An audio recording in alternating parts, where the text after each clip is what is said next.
নমস্কার বন্ধুরা, অনিশা লাইফস্টাইলে তোমাদের সবাইকে স্বাগত জানাই। তো তোমরা সবাই কেমন আছো? আশা করি ভালো আছো। তো আজকে তোমাদের এই হাঁসের রেসিপি করে দেখাবো। এই দেখো কত বড় একটা হাঁস ধরে নিয়েছি। আমাদের তো হাঁস ছিল, আর সেই হাঁসগুলো আছে এখনো কিছু, আর কিছু মারা গেছে। আজকে শিয়ালে নিয়ে চলে গেছে অনেকগুলা।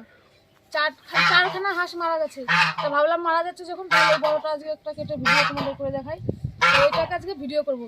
এই হাঁসটা কেটে ধুয়ে তারপর তোমাদের সঙ্গে দেখা হচ্ছে। আমি কিভাবে এই হাঁসের মাংসটা রান্না করি তোমরা আমার পুরো ফুল ভিডিওটা দেখতে থাকবে। তো বাবাকে আমি দিয়ে দেবো এটা কাটার জন্য, কেটে ধুয়ে তারপর দেখা হচ্ছে। তো এই দেখো বন্ধুরা, আজকে তো হাঁসের মাংস রান্না করব। আর এই যে আমাদের জমির লাল আলু, এই লাল আলু দিয়ে আর হাঁসের মাংস রান্না করবো। দেখো, শুনেছি লাল আলু খেতে নাকি খুব টেস্ট হয়। তো বাবা ওইদিকে মাংস কাটাকাটি করছে, আর আমি এদিকে মশলাগুলো রেডি করে নেবো। আমার যা যা মশলা লাগবে সব মশলাগুলো কেটে ধুয়ে বেটে নেব।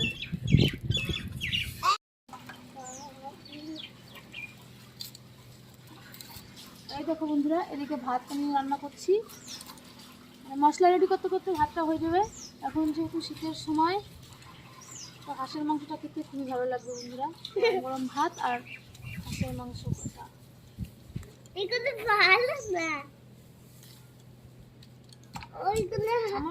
দেখো বন্ধুরা, আলুগুলো দেখো কত বড় বড়।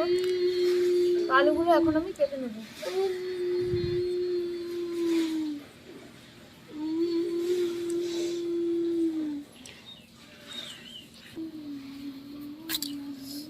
এই দেখো বন্ধুরা, আমি আলুগুলো একটু বড় বড় করে কেটেছি।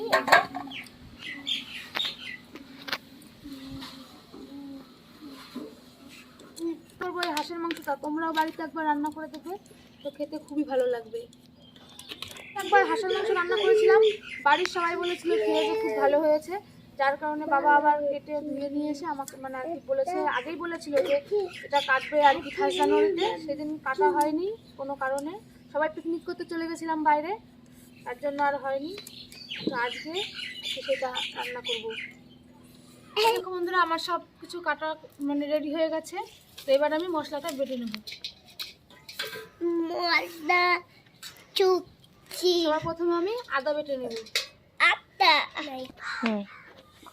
আদা বাটা হয়ে গেছে, রসুন বেটে নেব।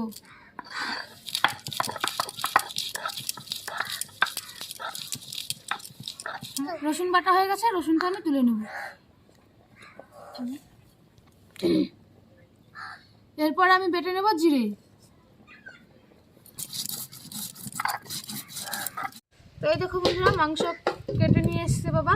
এই দেখো হাঁসের মাংসটা কিরকম, পুরো লাল একদম, কত সুন্দর। তো মাংস কাটা হয়ে গেছে, আর আমার এদিকে যে ভাত হয়ে গেছে। এবার আমি মানে কড়াই উনুনে চাপিয়ে দিয়েছি। আলুটা ভেজে নেব, আর মশলা বাটা বাকি রয়েছে একটু, মশলাগুলো বেটে নেবো একসঙ্গে। এই কড়াইতে তেল দিয়ে দিয়েছি, তেলটাও গরম হয়ে গেছে। এবার আমি আলুগুলো ভেজে নেব। এই দেখো বন্ধুরা, আলুগুলো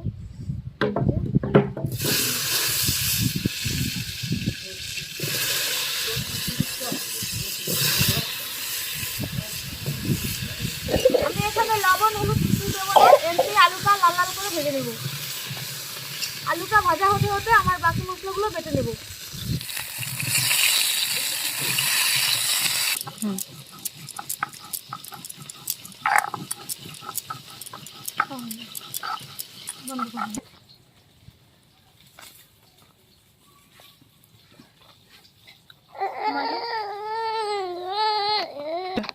এবার আমি লঙ্কা বেটে নেব।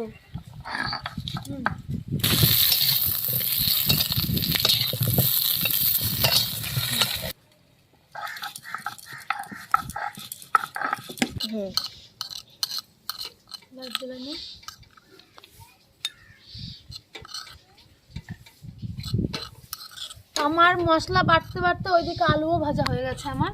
তো এরপরে আমি মানে মাংসটা রান্নার জন্য রেডি করব।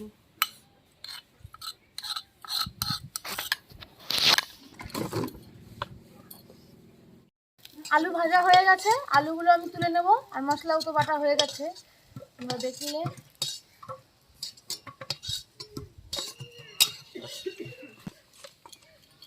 এবার আমি মাংসতে সব মশলা দিয়ে মাখিয়ে নেব। দিয়ে দেব লবণ পরিমাণ মতন,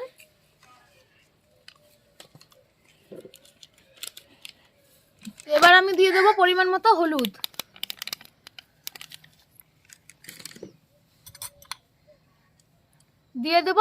দিয়ে দেবো লঙ্কা বাটা। বন্ধুরা তোমরা যে যেরকম ঝাল খাবে সেই বুঝেই দেবে। আমাদের বাড়িতে যেহেতু ঝালটা বেশি চলে তাই আমি একটু লঙ্কা পরিমাণটা বেশি দিয়েছি। এরপরে দিয়ে দেবো আদা বাটা, দিয়ে দেবো জিরে বাটা,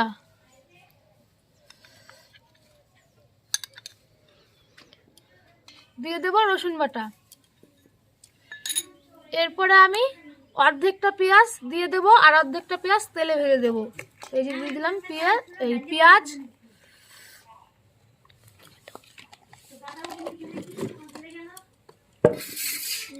এখানে আমি দুটো তেজপাতা ছিঁড়ে দিয়ে দেব। আর বন্ধুরা তোমাদের কাছে যদি টমেটো থাকে টমেটো দিয়ে দেবে, আমার কাছে নেই তাই আমি দিতে পারিনি। এরপরে দিয়ে দেবো সর্ষের তেল।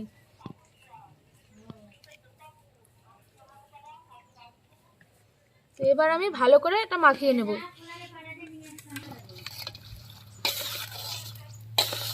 দেখো বন্ধুরা কি দারুণ সেন্ট বেরিয়েছে এখনই। তো এই দেখো বন্ধুরা মাংসটা আমার মাখানো হয়ে গেছে। এদিকে তো আমার উনুনে কড়াই চাপানোই আছে। এবার আমি কড়াইতে দিয়ে দেবো তেল।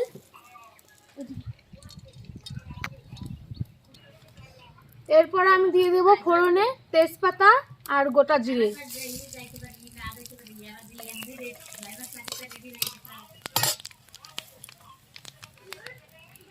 দিয়ে দেবো শুকনো লঙ্কা ভেঙে তার ফোড়নে।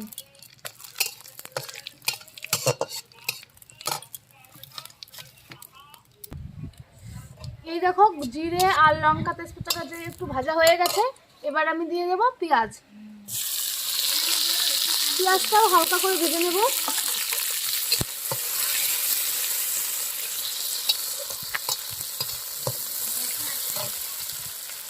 আমার পেঁয়াজটা ভাজা হয়ে গেছে, এবার আমি এই যে ম্যারিনেট করে রাখা মাংসটা দিয়ে দেব।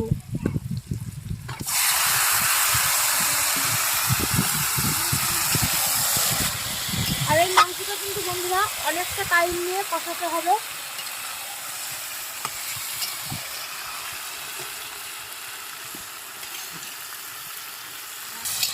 লাগবে না।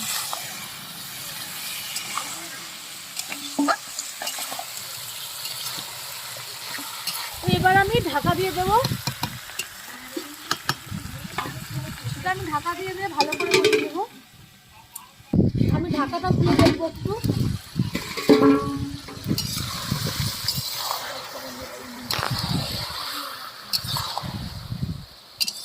হাঁসের মাংস এমনিতে একটু শক্ত হয় বন্ধুরা, যার কারণে অনেকটা টাইম নিয়ে তারপরে কষাতে হয়।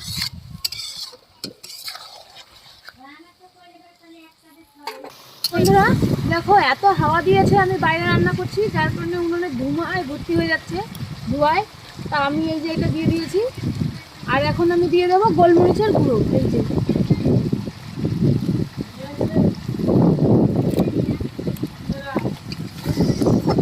এখনো কষানো হয়নি বন্ধুরা, এখনো অনেকটাই বাকি আছে কষানো বাকি। ওটা হাঁসের মাংস যেহেতু বললাম, তো এটা অনেক টাইম নিয়ে কষাতে হবে।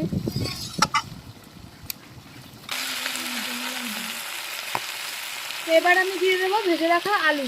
এই আলুগুলো দিয়ে আরও কিছুক্ষণ কষিয়ে নেব।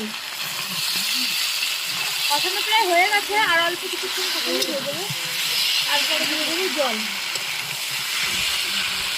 আর বাবা কষানো খেতে চেয়েছে, বাবার জন্য একটু কষা মাংস উঠাবো।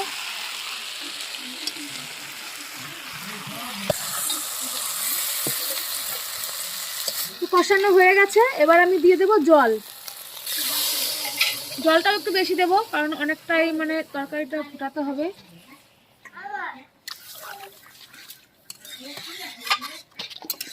তরকারিটা গ্রেভি না হওয়া পর্যন্ত আমি জাল দিতেই থাকবো। এই যে তরকারি আমার হয়ে গেছে, আর এখানে নামিয়ে নিয়েছি। আর আমি এখানে দিয়ে দেবো এই যে মিট মশলা আর এই গরম মশলা।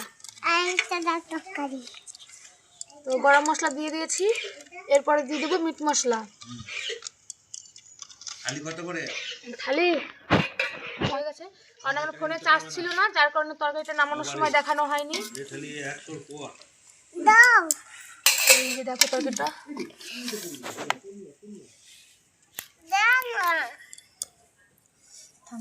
বন্ধ করে ভালো করেছে রান্না।